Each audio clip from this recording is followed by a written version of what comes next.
Ça y est, les enfants sont chez papy-mamie, le jardin est fait, la maison en ordre. C'est le moment de sortir la moto. En couple, en solo ou avec tes potes, t'es prêt à t'évader. Mais y'a un hic, t'as rien préparé. T'étais persuadé que Mickaël s'en chargeait. Mickaël pensait que c'était Damien. Damien était sûr que c'était Aude. Et Aude, elle pensait que c'était toi. Maman, ça sent le bon vieux aller-retour sur National, un verre en terrasse et le retour à la maison, avec ce petit côté doux amer. Tu mérites mieux.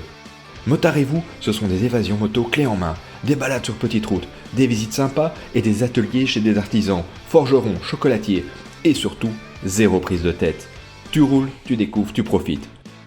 All in, all fun, ride safe. Motard et vous.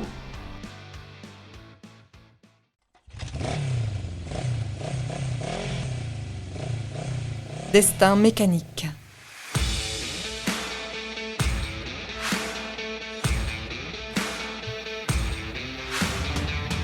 Depuis toujours, je suis fasciné par les véhicules à moteur, et cette passion ne m'a jamais quitté. En grandissant, j'ai découvert un autre plaisir, celui d'écouter les gens me raconter leur vie. C'est en réunissant ces deux univers que l'idée de ce podcast est née. Je vous emmène à la rencontre de ces femmes et ces hommes, inconnus ou méconnus, qui vivent cette passion à travers leur métier, la compétition, la collection, le rare et sous bien d'autres formes encore.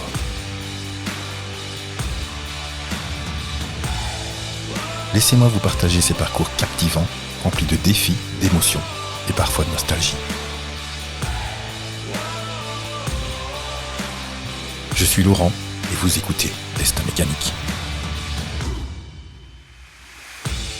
Destin mécanique, quand les battements du cœur se comptent en tours minutes.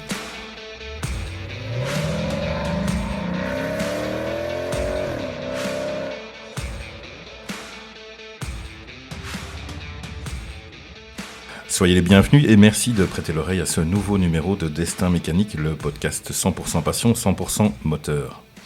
Il y a une question qui vient immédiatement à l'esprit de chaque motarde et motard à l'approche d'un week-end qui s'annonce ensoleillé. Où va-t-on aller rouler ?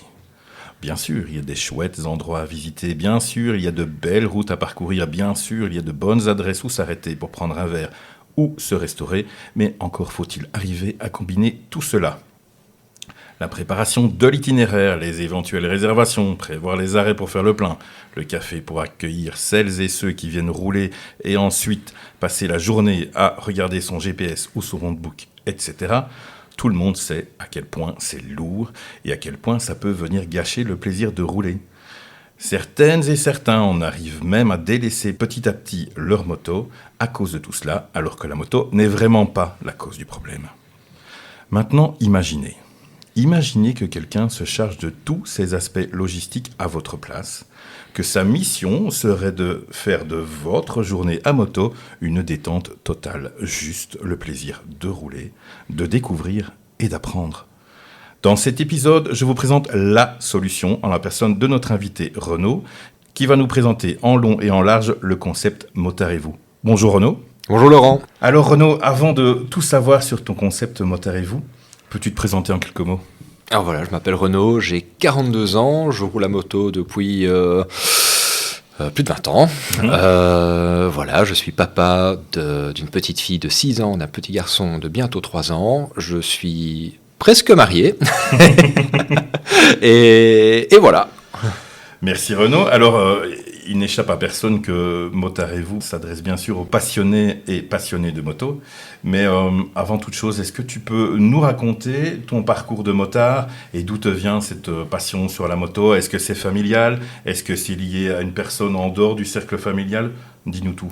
Bah écoute, en fait, je suis né dedans. Je suis né avec ce virus. Mon papa était motard. Bah, maintenant, il a arrêté la moto une deuxième fois. Il avait arrêté juste avant ma naissance pour ne pas me refiler le virus. Et pas de bol, c'est dans les gènes. Ensuite, je me suis rendu compte que j'avais 2 grands-pères qui était motard aussi. Et donc, du coup, j'ai toujours côtoyé les motards de près, de loin. Et voilà, et quand j'étais petit, je disais, je serai grand, j'aurai une grosse moto. Et donc, du coup, aux grandes dames de ma maman, j'ai très vite été à moto. Donc, à partir de mes 16 ans... Tu as commencé par quoi ? Alors, c'était un ami qui avait acheté une HM et qui avait une MT5 qu'il n'utilisait plus. Elle pissait dans tous les sens et il m'a dit, écoute, si tu sais la remettre en route, je te la donne. Bah alors avoir un papa mécanicien à moto, oui, parce qu'en plus il était à la base mécanicien à moto, ça aide beaucoup. Donc il m'a réglé cette petite moto qui fonctionnait du feu de Dieu, mais malheureusement j'ai dû la rendre, donc je crois que je l'ai tenue 3 ou 4 jours. Oui. J'ai dû la rendre parce que mes parents, enfin ma maman n'était pas d'accord. Et voilà, donc j'ai rendu la moto à mon ami, et puis quelques mois plus tard, finalement, c'est ma maman qui m'a trouvé ma première vraie moto à moi. Ah bien. C'était une petite NSR 50. Oui. À l'époque, la NSR 50, c'était le best-of en 50. C'était terrible. Hein. Oui. Elle était vraiment chouette. Hein. Alors le garçon qui avait ça avant avait tapé le bloc 50 dehors. Il avait été mettre un 80. il avait monté une double sortie de pot. Ah oui. Ça faisait un potin de tous les diables, mais ça fonctionnait très très bien. À l'heure actuelle, je ne suis pas certain que j'oserais encore rouler avec. Bleu ou rouge, la NSR ? Grise. Donc, elle était grise avec des paillettes, des paillettes un peu dorées dedans. On appelait ça champagne. Ah oui. C'était très classe. Ouais, c'était pas mal. On est dans quelles années, là, pour se situer ? 90, dans les fin 90. Oui, la période dorée des belles 50. Oui, c'est ça. Ouais. Les motos suivantes ? Avant mes 19 ans, j'ai passé mon permis grosse moto. Oui. Et à mes 19 ans, je me suis offert une CB500 bleue, de modèle de 2000. Oui. C'était une moto géniale. Pour débuter, c'est vraiment... Alors maintenant, peut-être que ça fait vieillot, mais... Elle a vieilli, mais ça reste... Elle a vieilli, mais elle a envoyé. Donc moi, j'ai dû commencer en 34 chevaux parce que... elle n'est pas restée en 34 chevaux très longtemps. Maintenant, il y a prescription, donc on s'en fout. Ça balançait quand même 60 chevaux. C'était un bicylindre qui en voulait, hein. Très très agréable à rouler. Les balades, j'étais toujours dans le cul des grosses machines, des 1100 et tout ça. Alors à la moindre ligne droite, on me déposait. Tu étais déposé. Mais par contre, dans les virages, là, je remontais tout le monde. C'était valeur sûre de l'époque. Et un moteur immortel. Écoute, il y en a encore qui sont en vente pour pas cher. Et un conseil, si vous vous mettez à la moto, sautez sur cette occasion parce que elle vous décevra pas. Après la CB500 ? Alors après la CB500, j'ai eu une VFR 750, mais pas le premier modèle, le deuxième, avec la cascade de pignon et tout le tralala. Elle était turquoise. Ah oui. Ah, je l'adorais celle-là. Elle avait une tronche vraiment magnifique. Turquoise en plus, ça courait pas les rues, c'était vraiment génial. Elle avait une petite prépa, elle avait un pot haut. Alors là aussi, les voisins me disaient, quand tu démarres ta moto, on entend les carreaux qui tremblent dans leur châssis. Oui, en effet, elle faisait beaucoup de potins. C'était une autre époque, plus permissive. Oui. C'est peut-être pas plus mal maintenant qu'on puisse moins faire. Mais... c'est ça, pour le bonheur des voisins. Exactement. La suivante, toujours une Honda ou bien tu as fait... Alors en fait, le meilleur ami de mon papa tenait le gérant de mécanique moto à Wavre. Et donc, en fait, on allait chercher les motos chez lui. Ouais. Et oui, donc ça a été des Honda pendant très longtemps. Donc j'ai eu ma VFR 750. Celle-là, malheureusement, j'ai eu un gros accident avec. J'ai eu beaucoup de bol. La moto, elle a été totalement pliée. Et du coup, j'ai pris une VFR 800 VTEC, rouge, elle, qui était très très chouette aussi. J'avais vraiment bien aimé. C'était un coup de cœur. Quand j'ai vu cette machine sortir, j'ai fait waouh, qu'est-ce que c'est que ce truc. Elle est magnifique et encore actuellement, je trouve que c'est une des plus belles motos qui a été faite. Ensuite, celle-là, on me l'a volée dans un petit village totalement paumé, mais bon, voilà. Oui, il y a des connaisseurs. Hein. Exactement. Du coup, j'avais besoin d'une moto et là, je me suis rabattu sur ça. C'était une bêtise. C'était une CBR 600 RR de 2004. Alors, elle allait très bien, mais pour faire ce que je faisais, c'était. Ça correspondait pas à ton usage. Mais pas du tout. J'habitais à Pont-à-Celle et je travaillais à Bruxelles. Donc en fait, c'était un plein tous les jours. C'était trop pointu, très creux en bas. J'ai pas du tout aimé.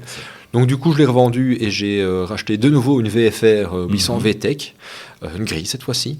Je l'ai tenue 2 ans et puis pour mes 25 ans, je me suis acheté une Hayabusa. Ah oui. Le modèle 2008. Oui, ben voilà. Voilà. Tant qu'à faire. et ça, j'ai été le premier en Belgique à avoir une Hayabusa de 2008, Ouais. grâce à Mécanique Moto, Oui. qui se lançait chez Suzuki. Si, Et j'ai été premium, Mhm. Et c'est une moto que j'ai tenue pendant 10 ans. Ah oui. Donc très très chouette. Hayabusa, le missile, la première moto de série a passé les 300 km, Ouais. je pense. C'était la Ouais, règle. ouais, ouais. Après, Après, on a acheté la maison, Oui. il y avait des travaux, Oui. et puis il n'y avait plus le temps, donc j'ai revendu mon Hayabusa, et puis j'ai été pendant 1 an et demi, 2 ans sans moto. Oui, bien sûr. Et puis quand les travaux ont commencé à être mieux entamés, Ouais. j'ai dit j'aimerais bien reprendre, et là j'ai racheté une Yamaha Bulldog, Oui. un 1100 Ah oui. de 60 chevaux. Oui. Qui était dans un état pas possible. Donc je l'ai ramené à la maison, je l'ai démonté, je l'ai remonté, parce que le garçon qui travaillait dessus ne savait pas trop ce qu'il faisait. Mhm. Puis elle a bien tourné, j'en ai fait un truc super sympa, et puis j'ai roulé quelques mois avec, et puis je me suis rendu compte que c'était pas une machine pour moi. C'est pas le même genre. Hein. Mais non, parce que j'ai repris la moto, et pour reprendre, c'était très Oui, chouette. c'était très bien. Ouais, Mais oui. une fois que les réflexes sont revenus, en fait, je la maltraitais parce que le contre-braquage, elle aime pas. On m'a dit clairement, soit tu te calmes, soit tu la revends, tu vas finir au tas. Ouais. Donc, je l'ai revendue. Oui. J'ai acheté une CB1000R Oui. qui allait très bien, mais très linéaire. Mhm. Du coup, je l'ai tenue 1 an et demi et puis je l'ai revendue parce que j'ai eu mon gros coup de cœur pour mon Ducati Diavel. Oui, on revient dans le musclé. Ouais, voilà. Et c'est une moto que j'ai tenue 4 ans. Ouais. Je l'ai adorée, je comptais pas la vendre. Mhm. Et puis, Motard Evo est arrivé. Oui. Pas arrivé, c'est concrétisé. Ouais, on va en parler juste après. Voilà. Et les premières évasions que j'ai faites, c'était avec mon Diavel. Et en fait, les gens, ils arrivaient et ils disaient, mais on était là pour une balade tranquille, Oui, c'est et ça. on voit une espèce de monstre. Ouais. Et je me suis rendu compte que ça me desservait. Donc Ah oui, j'ai ok, décidé d'acheter Denise, fameuse Denise. la fameuse Denise, ma GS 1200, Oui. ma mémère de 2006, qui pour faire tout ça est excellente. Et donc du coup, j'avais mis le Diavel en vente, et le jour où j'ai dit je ne la vends plus, eh bien j'ai un Gus qui est arrivé. Guy, si tu m'écoutes, salut. Bonjour Guy. Et, Bon amusement avec la Diavel. et il m'a acheté mon Diavel, et il est arrivé dans les temps parce qu'en fait le soir je la vendais plus. Ah, tu l'as vendu. Non. Ben voilà, il faut, Voilà, il faut un peu de chance. c'était comme ça. Donc elle me manque, mais c'est comme ça. Voilà, maintenant on a parlé de Motard Evo. Tu peux nous parler de l'origine du concept, la naissance de l'idée, d'où tu viens cette idée à la base? C'est un constat. Je me Oui. rends compte que les gens ne se parlent plus. Tout à fait. C'est malheureux, mais les gens ne se parlent plus entre eux. Et en tant que motard, alors quand on voit un motard, hop, on fait un petit signe, Oui. on se fait coucou, on se dépasse, on fait coucou, et puis quand on arrive au même garage ou au même endroit, en fait, on ne se parle pas. Et je trouve ça très, très dommage. Oui. Deuxième constat, c'est que on voit beaucoup de motards sur les nationales et ainsi de suite. Et juste avant la naissance de mon fils, la veille de mes 40 ans, on a fait un road trip avec des amis. On a fait 900 km Oui. dans les petites routes. Et je pense que si on a croisé une dizaine de motards sur ces 2 jours, c'était vraiment énorme. Et puis, on a fait un bout de National 4. Oui. Et là, c'était des bataillons complets. Et je dis, mais pourquoi ils font ça? Ces gens-là ne se rendent pas compte, en fait, qu'ils passent à côté de trucs géniaux. Et donc, je me suis dit, en fait, plutôt que de les taper sur les nationales, il faut les faire sortir de là et Oui. faire des itinéraires plus... Sympa. Oui, plus sympa, j'allais dire plus intime, les sortir de ces lignes droites, et surtout les faire se reparler entre eux. C'est pour ça que je prends des petits groupes de maximum 6 personnes, parce que justement, à 6 personnes, ça favorise le dialogue. Et alors, j'ai couplé les balades avec des ateliers d'artisanat pour déjà avoir un but à ces évasions, et surtout pour créer le lien. Parce que, qu'est-ce qui crée le lien? C'est le faire. Et donc là, on voit clairement les forces des uns, les faiblesses des autres, mais on voit que ceux qui sont plus forts dans un truc vont aider les plus faibles. Et puis, il y a de l'entraide, en fait. Et c'est très, très intéressant à voir. Et ce qui est génial, c'est de mettre des gens qui ne se connaissent ni d'Ève ni d'Adam. Oui. Et à la fin de la journée, on s'échange les téléphones et ainsi de suite. Ouais, c'est très chouette. Ah oui, donc voilà, quelque part, Oui. Tu as atteint ton but de retisser du lien entre motards et recréer du lien social. Est-ce que ça t'a mis longtemps à mettre en place le projet Motard et vous ? Ce n'est que le dessus de l'iceberg. Hein. Oui. Comme dirait ma femme, toi tu vois déjà ton château en Espagne. Oui. J'aimerais bien faire autre chose de Motard et vous, oui. mais c'est vraiment un très très gros morceau. Oui. Et ça, financièrement, c'est pas possible pour le moment. Donc du coup, je commence avec les évasions, voir comment ça prend. Et puis, si les évasions, elles prennent bien, on passe à la vitesse supérieure. Et voilà. Dans la mise en place de ces balades, tu as dû trouver des partenaires privilégiés en la personne des artisans que tu proposes. Ça a été facile pour toi ou c'était... J'ai envie de dire que la vie est bien faite. Ces gens sont arrivés sur mon chemin au moment où j'en avais besoin. Et en fait, c'est un peu l'histoire de ma vie. Oui, c'est vraiment ça, où les choses se mettent en place sans que je le demande, mais il faut savoir voir les opportunités. Oui. Et voilà. Et donc, en fait, j'ai rencontré Romain, le chocolatier, qui venait de se lancer, et c'était son premier marché de Noël à Namur. Oui. Et ma femme me dit, écoute, on va aller au marché de Noël avec les enfants et tout ça. Et Motard et vous, ça commençait à tourner un petit peu dans ma tête. Et j'avais déjà quelques idées de thèmes et autres, mais sans plus. Oui. Et puis voilà qu'on arrive sur le marché de Namur, là, et on voit un chocolatier, on dit, tiens, très jeune, et je lui ai parlé de mon concept, et directement il m'a dit, mais j'adore. C'est vraiment génial. Et du coup, il m'a fait goûter ses pralines, et je lui dis à mon tour, mais en fait, j'adore. C'est vraiment des pralines comme on n'en goûte pas. Donc, allez chez Praline et moi. C'est incroyable. Est-ce que tu peux nous raconter une journée type avec Motard et vous ? Eh bien, les journées commencent toujours pareil. Que ce soit pour Chocolat et Petits Plats, Ferrailleur et Tanneur, Tourbillon Vigneron, c'est rendez-vous à 8h chez moi à Sambreville. J'accueille les gens avec un petit déjeuner, donc café, thé, couc au chocolat, croissant. Je fais un petit briefing, j'explique comment la journée va se passer. Oui. Et puis, on prend les motos et on se met en route. Donc, suivant la balade, on va voir l'artisan, on fait notre atelier, et puis on mange, parce que la nourriture, les boissons sont comprises, et puis voilà, on fait notre tour, et puis on rentre tout doucement vers 17h30, 18h. Ce sont des journées bien remplies. Ça veut dire que les ateliers auxquels tu participes, il n'y a que l'artisan et ton équipe ? Oui. Ah oui, donc oui, c'est ça, il faut aussi le préciser, c'est que c'est une prise en charge complète de ton équipe, donc 6 et 7 personnes, ça dépend un peu... 7 avec moi. 7 avec toi, oui. Vous n'êtes pas mélangé à un autre groupe ou quoi que ce soit, c'est vraiment... c'est exclusif. Oui, c'est exclusif, oui, ça il faut bien insister, donc c'est du premium depuis l'accueil jusqu'à la fin de la journée. Jusqu'à la fin de la journée. Ouais. C'est clairement, c'est un petit peu comme... j'aime bien comparer ça au bien-être. Oui. Donc il y a des gens qui vont dans les thermes et ainsi de suite pour se détendre et prendre du temps pour eux. Et il y en a d'autres, ils viennent chez Motard et vous. Ah bien. Voilà. Oui, mais voilà. Mais non, mais la métaphore est belle. Ça veut dire que tu t'occupes vraiment. Tu es hyper bienveillant avec les gens qui sont avec toi. Comme je disais, tu t'occupes du chemin. Les gens, c'est juste, on te suit, on roule. Exactement. On respecte tes consignes de sécurité. Ils profitent. Bien sûr. Ils profitent. C'est le profiter avant tout. C'est se reconnecter à soi-même aussi, parce qu'on a tendance de trop à s'oublier. Oui. Et moi le premier. Oui. Quels sont les ateliers que tu proposes actuellement ? Alors j'ai Chocolat et Petits Plats où on va voir Romain qui est chocolatier à Namur, qui va nous accueillir dans son atelier. Oui. Il va nous faire un petit écolage vite fait sur ce qu'est le chocolat, sa provenance et comment c'est fait. Et puis on va mettre nos tabliers et on va commencer à façonner nos pralines sur ses conseils. C'est un atelier qui fonctionne très très bien.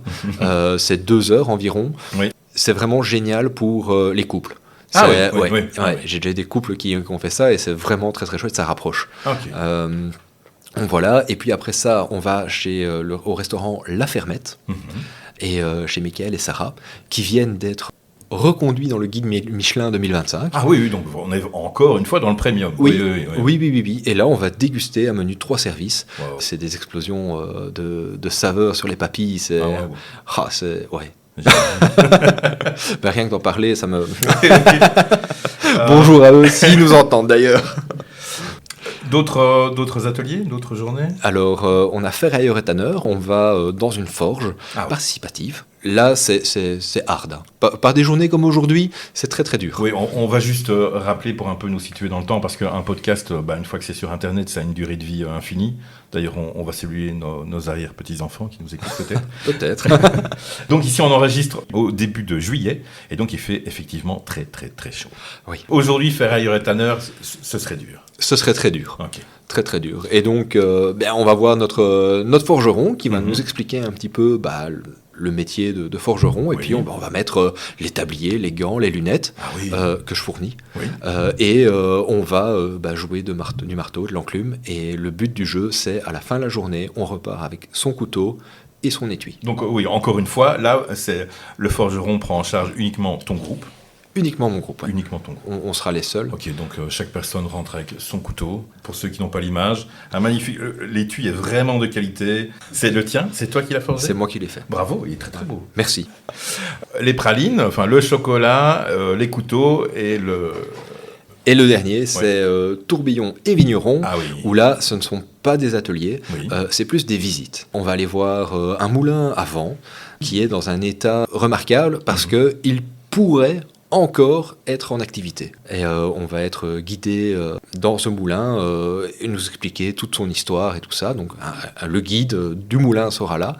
Et ensuite, on va voir Adrien, qui lui est viticulteur, et agriculteur, viticulteur, et lui fait son propre crément. Et va nous expliquer comment on fait du crément, et il y aura une petite dégustation. Avec modération. Oui, avec modération. Évidemment. Avec modération, on est obligé de le préciser. Voilà. Et pour les évasions, hormis chocolat et petits plats, où là, on va vraiment se poser à table et prendre le temps, en fait, de parler, de partager. Les deux autres, c'est sandwich. Ah oui, ok. Oui, parce que la forge, faire un couteau en une journée... il faut vraiment le couteau, l'étui en une journée. On ne peut pas se poser et se faire un menu gastronomique. C'est pas possible. Donc là, c'est sandwich et boissons comprises. Et pour tourbillon vigneron également, parce que c'est une évasion qui a plus de kilomètres. C'est pour les plus gros rouleurs. Donc, en moyenne, entre le point de ton point de départ et ton point d'arrivée, on peut considérer combien de kilomètres? Alors pour chocolat et petits plats, on est entre 100 et 120 km. Alors les départs sont toujours de chez moi, les arrivées sont toujours chez moi aussi, parce que j'aime bien avoir un petit débrief quand on rentre, c'est toujours sympa. Et puis aussi, je rends les affaires des gens, parce que je me charge moi pour ne pas charger les gens. Donc tout le monde n'a pas de top case, ainsi de suite. Oui. D'où le choix de Denise, en fait. Le choix de Denise, la fidèle Denise. Voilà. Je comprends. C'est la moto chameau. C'est la moto chameau, oui. Et voilà, donc départ, arrivée chez moi à Sambreville. Bon, alors pour chocolat et petits plats, c'est un tour de 100-120 km environ. Ferrailleur et tanneur, on est à 200 km. Et tourbillon vigneron, on est à 300 km environ. Ok. Tu t'adaptes évidemment. Évidemment. Au niveau du rythme. Alors, le rythme, c'est très simple. On respecte les vitesses. Voilà. Il n'y a pas de celui qui va montrer qui sait faire exactement, ou pas. Exactement, parce pas ici. On lit trop sur les réseaux sociaux. Enfin, je voyais encore récemment balade ce week-end, rythme soutenu. On sait très bien que. Ce que ça cache et ça refroidit pas mal de personnes. Voilà. Justement, quel est ton public cible, si tant est qu'il y ait une motarde ou un motard spécifique à Motarez-vous?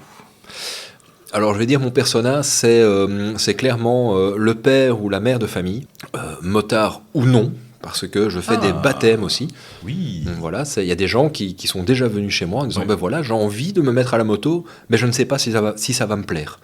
Alors pour se donner une première idée, ils montent derrière moi et du coup, ils peuvent se dire, ok, ça me plaît bien, les sensations sont plutôt chouettes, et alors ils passent le permis. C'est déjà vu. Mais idée excellente, en fait. J'imagine ça comme un bon cadeau que tu fais à quelqu'un. Voilà. Il y a des bons cadeaux sur le site, du montant que la personne veut offrir et à faire valoir dans l'année. Et voilà, donc le persona, c'est homme, femme, père, mère de famille, qui travaille fatalement, et qui aimerait bien rouler à moto, mais ne sait pas trop où il peut aller. Et pour tout ce que tu as dit en intro, ne pas exactement, tous ces aspects, voilà, se dire ok, je vais chez lui, et en fait je sais que ma journée va être réussie, et je vais en profiter. Oui, j'imagine même aussi, je me mets à la place du débutant, comme on l'a tous été, où justement t'hésites à t'intégrer dans un groupe pour une question du rythme et tout. Je crois que voilà, avec toi, ils sont chouchoutés. Exactement. Les kilométrages sont raisonnables, on sait que tout sera pris en charge, et donc tu te concentres sur ta route. Et voilà. Donc on est en juillet 2025.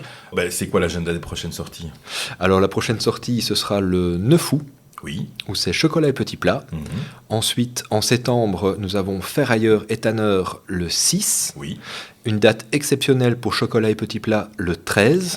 Alors là, la place en tant que passager est déjà prise. Ah d'accord. Voilà, je tiens à le dire comme ça.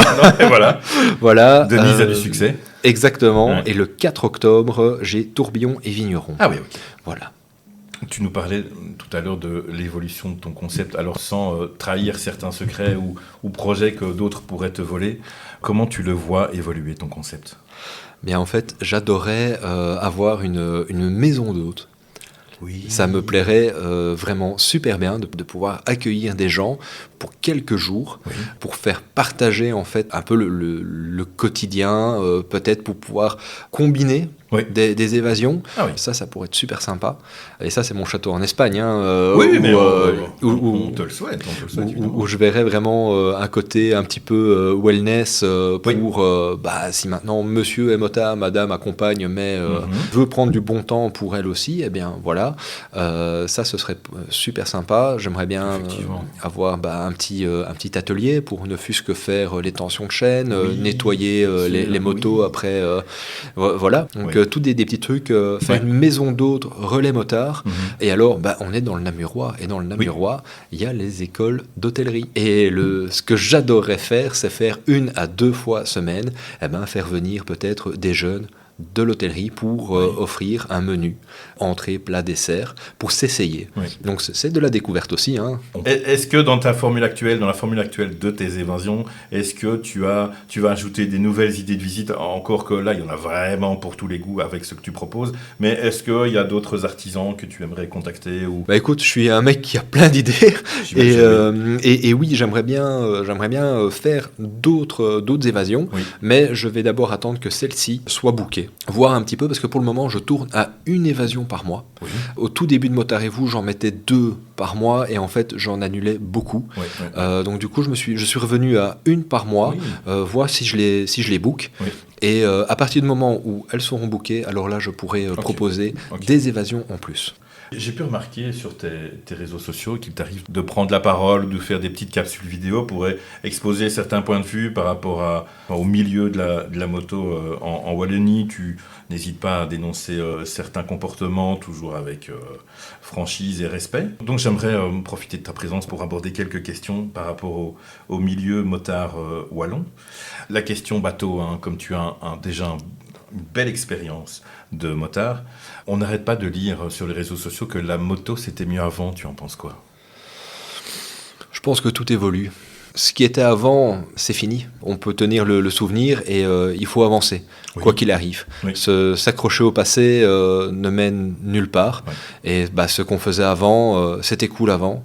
Comme je disais tout à l'heure, avec ma VFR qui avait un pot qui faisait trembler les carreaux dans leur châssis, c'était avant. Maintenant, avec l'âge qui avance aussi pour ma part, je me rends compte que quand on va dans des spots genre la Molinier, pour ne citer que celle-ci, parce que c'est la plus connue en Belgique. Il y en a d'autres évidemment, mais la Molinier, qui est très très sympa, je vais dire, les gens qui sont en week-end, ils sont chez eux, ils profitent de leur jardin et entendent passer des centaines de motos avec des pots libres. Je comprends que les gars, ils en ont assez. Oui, tout à fait. Donc les règles se durcissent à cause de certains qui font n'importe quoi. Est-ce que tu penses que la moto est plus accessible qu'avant, de manière générale ? C'est compliqué. J'ai envie de dire, je pense surtout au passage du permis. Oui. Je pense qu'avant, c'était beaucoup plus facile. Oui. Actuellement, la personne qui veut rouler à moto doit vraiment se donner les moyens parce que c'est... moi, je me rappelle de l'époque, j'ai passé mon permis, c'était en 2001, oui, c'est ça, 2000-2001. C'était en filière libre. Oui. J'ai pris 6 heures de moto-école. Oui. Ça m'avait coûté 16 000 balles belges. Et, oui. Et oui, on était en transition, argent belge, euro. Ouais. Donc ça m'a coûté 16 000 ou 20 000 balles belges. Et ça a été la plus grosse dépense que j'ai eu à dépenser pour ce permis. Ouais. Quand je vois maintenant, il faut beaucoup plus. Par rapport au budget pour se lancer, en partant du principe qu'on s'équipe correctement, un casque correct, des vêtements corrects, ce genre de choses, mais par rapport au prix d'achat de la moto, ça coûte beaucoup plus cher.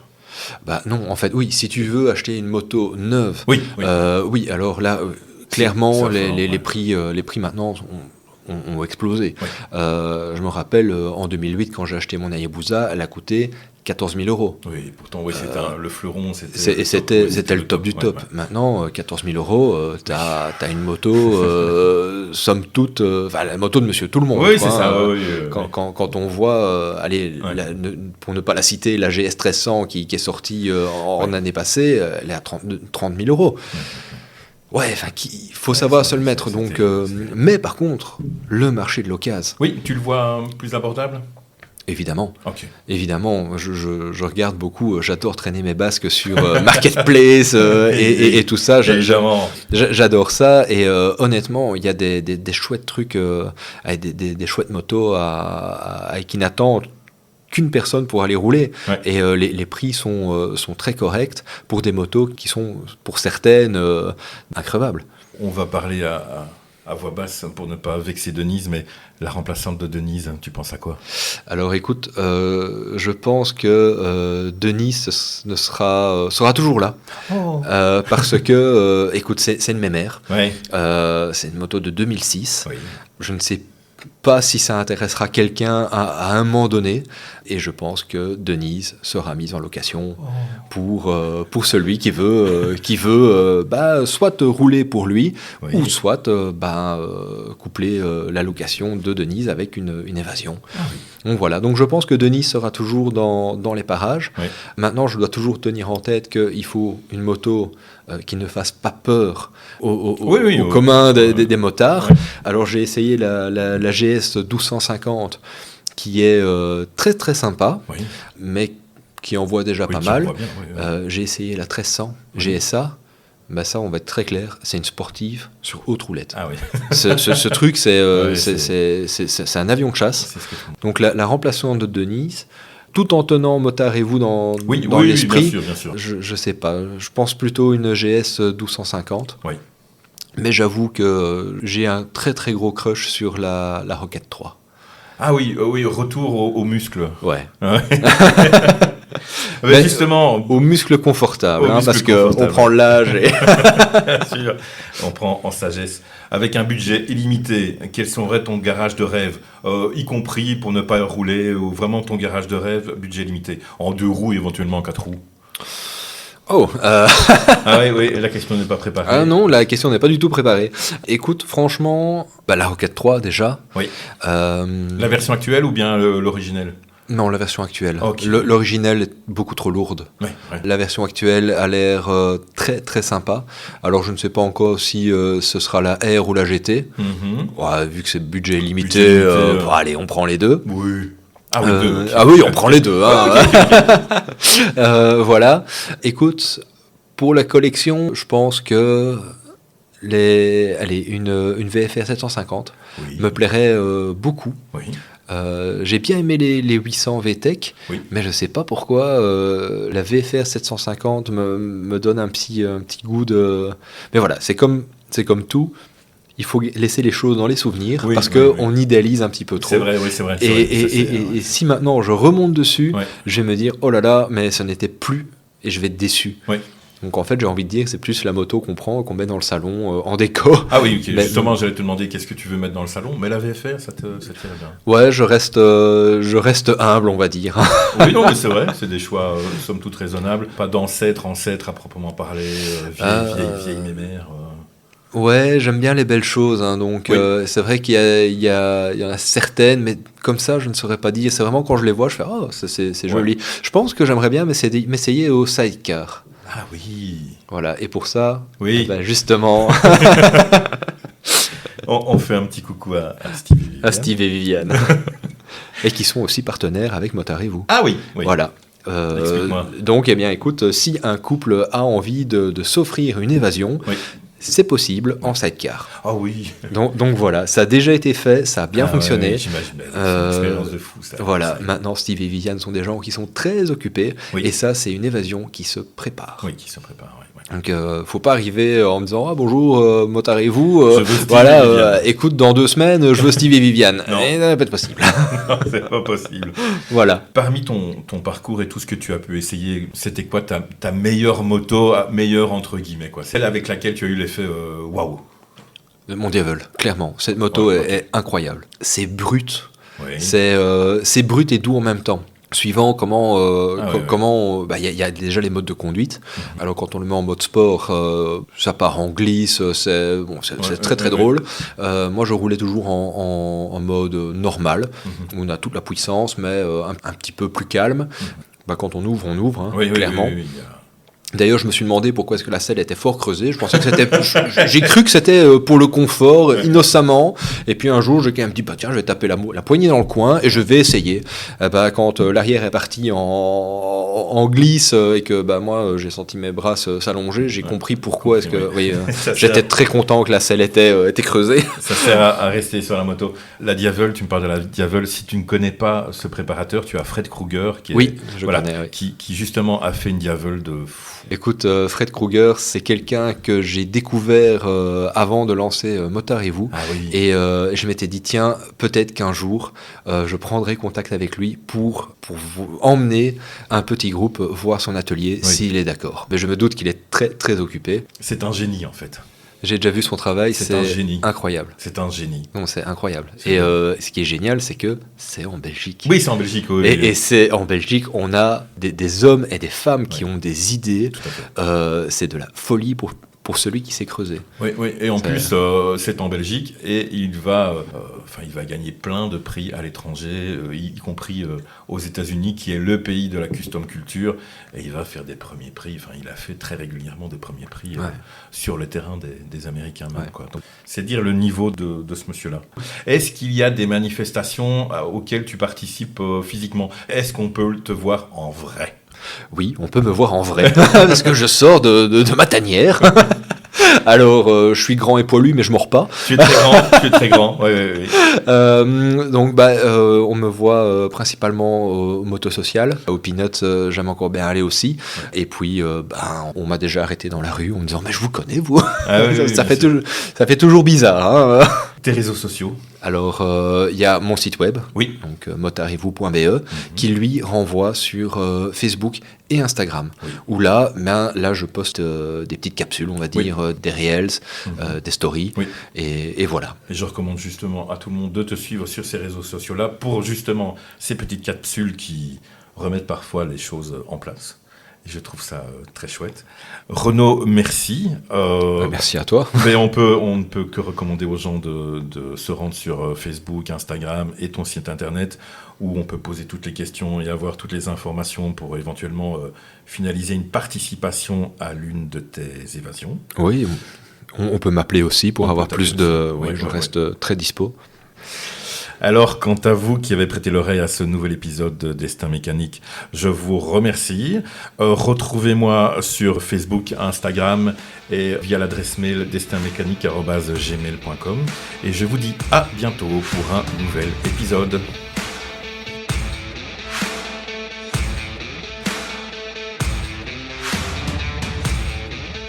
Destin mécanique, quand les battements du cœur se comptent en tours minutes.